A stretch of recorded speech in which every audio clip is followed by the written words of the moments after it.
All right, everyone, welcome to the video. I'm going to be doing a commentary over this work footage, talking about a few different things. But first, let me just walk you through what you're seeing here. This was a large hedge trimming project that I did. These are forsythia hedges. They were very overgrown, and the client wanted to basically try to just clean them up, get them looking a little bit neater.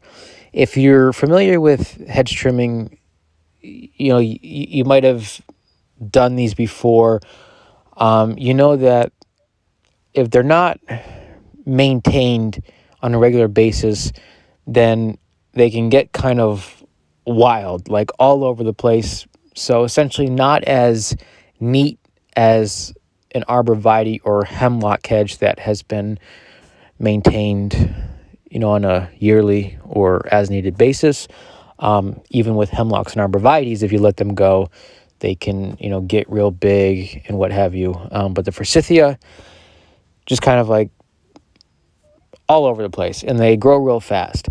So anyways, kind of what my suggestion was essentially just follow the natural shape of the shrub. There was some higher areas, there was some lower areas, and I pretty much just suggested we just kind of follow the natural shape, tighten it up, and keep it under control and maintained. And over the next couple years, kind of maybe train it a little bit, have those lower/bare areas fill in a little bit, and maybe get it to something that resembles more of an even hedge. So that's what we did with this job. Took us a total of about a day and a half, almost 2 days.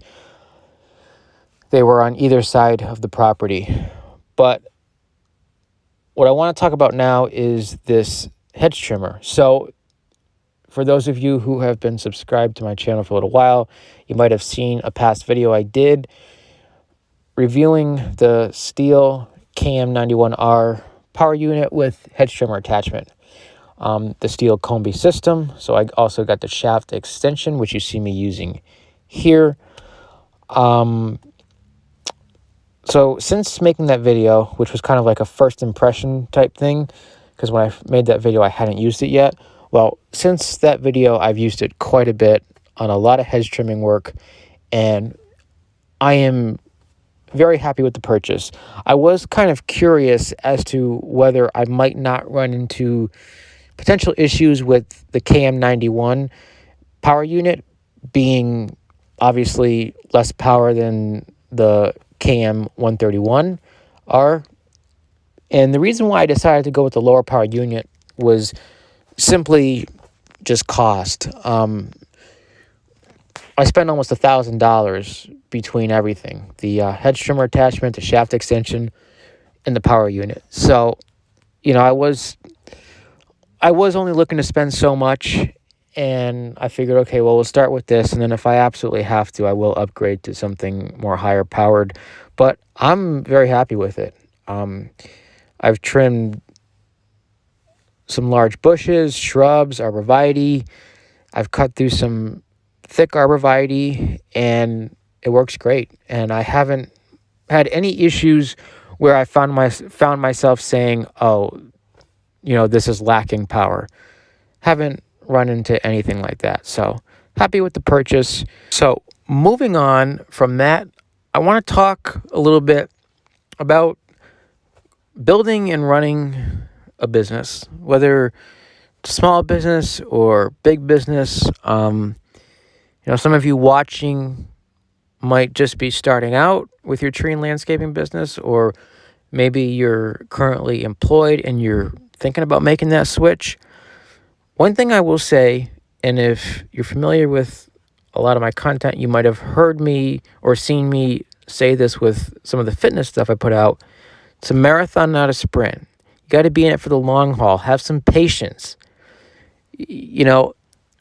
One thing that I think is a big challenge when just starting out, And I sometimes even struggle with this, comparing your business to that of a much larger company, right? You see these other landscaping and tree service companies that have hundreds of thousands, if not millions of dollars worth of fancy trucks and equipment, a job that might take you a half a day or a whole day or even a couple days. A larger company is getting done in 1 or 2 hours. I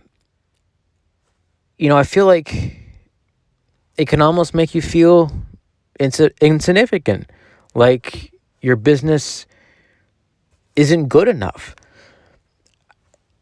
Now, while some comparison can be a good thing because you may be able to learn from other companies what to do, what maybe not to do, where it becomes an issue is if, it is causing you to feel bad about yourself and your own business. Because size alone and how much equipment you have isn't what makes a company. There's more important things than just the size and the equipment. It's customer service, having good ethics, being true to yourself and holding to your word, showing up when you say you're going to show up, doing what you say you're going to do, communication, and knowing how to complete a job safely and as efficiently as you can with the resources you have available. Sure, it might be much more efficient to come in with a bunch of big equipment and have a tree down in an hour and you're out and you move on to the next job. But for a smaller company, there's also nothing wrong with that job taking a day. Having a climber piece everything out, have workers on the ground dragging the brush to a dump trailer or a chipper. There's nothing wrong with that. If that's where you're at, that's perfectly fine. A lot of times when we look at people that are successful in something that maybe we want to be successful in, whether it's a business or building wealth or fitness, you may see where the individual is now. So, maybe they've built a really big business, or,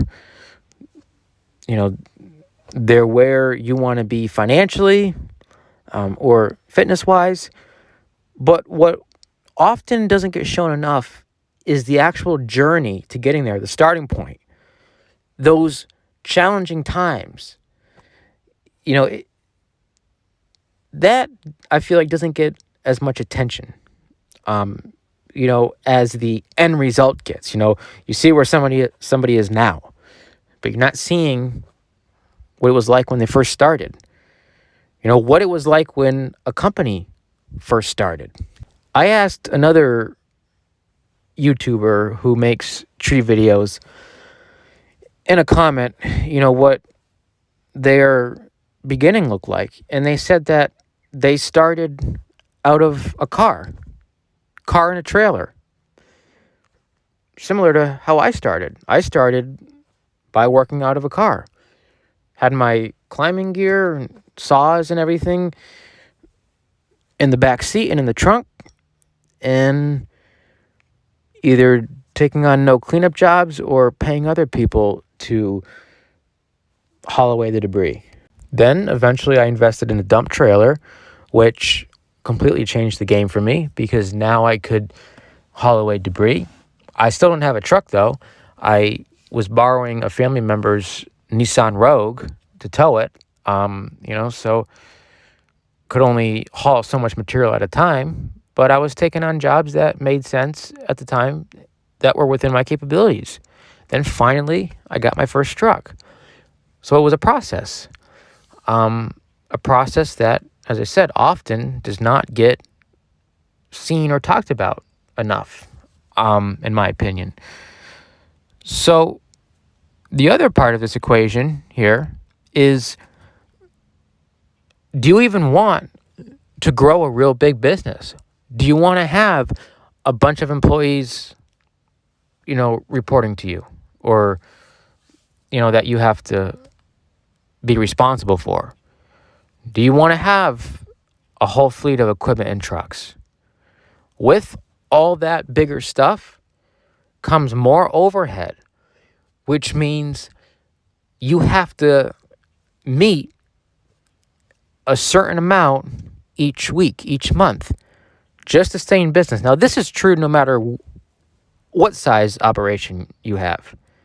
Even if you're just operating with a pickup and dump trailer, if you're in business, you have basic costs, recurring costs, just to stay in business, regardless if you have work or not.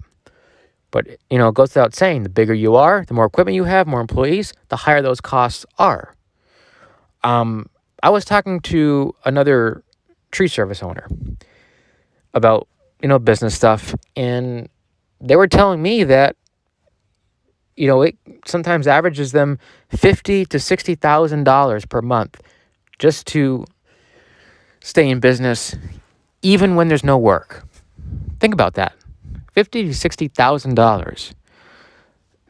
So there's more pressure that you have to meet certain numbers just to stay afloat. Now, obviously, if you are running a bigger operation, you have more equipment, you have more manpower, it goes without saying, well, you should be able to produce more profit. You should be able to get jobs done faster. You should be able to take on more projects. But, even so, it's more stress, more time that it could take away from other areas of your life, like family, or whatever you have going on, or, hobbies, things that you want to do. So you also have to consider your work-life balance. What kind of work-life balance do you want? That looks different for everyone. Some people, work is their passion, and it's not like work. So, being tuned into the business 24/7 might not be a problem for everyone. For others, maybe that is too much. Because I will say, if you are a business owner, it is kind of like a 24/7 job. Even if you're not actually working, you're not in the office, or you're not doing paperwork, you're not doing estimates, you're not out in the field on jobs, there's always things to think about, issues that might arise, or you're thinking about growing, thinking about where you're headed, thinking about just everything in general. And that in itself can take up a lot of time. So for anybody just starting out right now, my number one piece of advice would be to find your niche. Figure out what kind of business you want to build. Do you want to focus on pruning and smaller stuff? Have minimal overhead and be able to have a healthy work-life balance, whatever that looks like for you. Or do you want to build a big business and take on all the stress and everything that goes along with it? And I don't mean that in the context that there's no stress or pressure with running a smaller business, because of course there is. Just that some people may prefer to stay smaller, and some people may prefer to go bigger.